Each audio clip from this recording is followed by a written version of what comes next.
সামনেই বড়দিন, আর বড়দিন আসার আগেই প্রতি বছরের মতো এবছরও সমাজের প্রতি নতুন বার্তা তুলে ধরল সান্তাক্লজ। রাজার শহর কোচবিহারকে পরিষ্কার পরিচ্ছন্ন সমাজ গড়ে তুলতে সান্তা সেজে প্লাস্টিক বর্জনের বার্তা তুলে ধরলেন আস্থা ফাউন্ডেশন। বর্তমান সময়ে দেখা যাচ্ছে যে কোনো দোকান বা যে কোনো জায়গায় প্লাস্টিক ব্যবহার হচ্ছে, যা কোনোদিনই পচে না, বরং পরিবেশ দূষণ করে।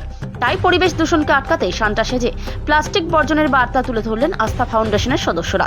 রবিবার কোচবিহার শহরের ঐতিহ্যবাহী মন্দির মদন মোহন মন্দিরের ঠিক সামনে আস্থা ফাউন্ডেশনের 2 সদস্য সান্তা সেজে আসেন এবং ছোট ছোট বাচ্চাদের উপহার তুলে দেন এবং সেই ছোট ছোট বাচ্চাদের অভিভাবকদের প্লাস্টিক বর্জনের বার্তা দেন। এই বিষয়ে আস্থা ফাউন্ডেশনের সদস্য জানান, এদিন সান্তা সেজে এরকম একটা উদ্যোগ নেওয়ার কারণ বর্তমান সময়ে অন্যান্য কেউ এইরকম বার্তা দিলে সমাজের সাধারণ মানুষ তাকে গুরুত্ব দেয় না। তাই তিনি সান্তা সেজে এদিন এই উদ্যোগ নিয়েছেন যাতে ছোট ছোট বাচ্চারা তার কাছে আসেন।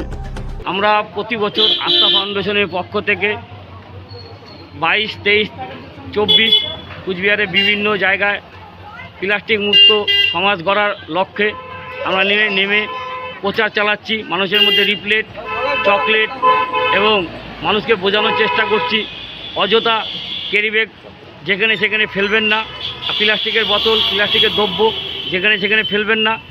এইসব ফেললে পরিবেশ নোংরা হয় এবং পরিবেশের বিভিন্ন জায়গায় এসব উড়ে যায়।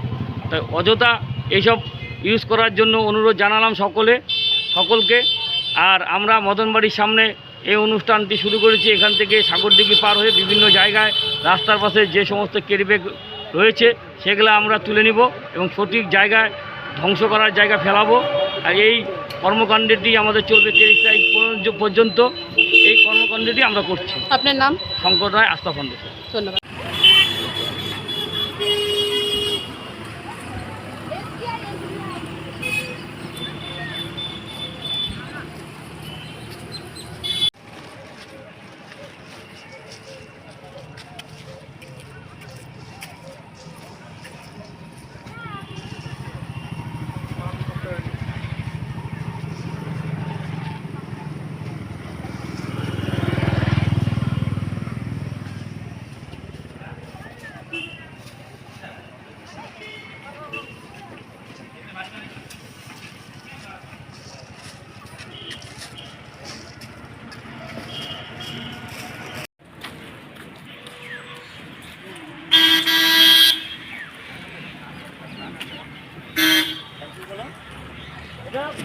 যেখানে সেখানে, হ্যাঁ, বাইরে রাখবে, পাতার কাছে দিলে ডাস্টবিনে ফেলাবে, হ্যাঁ।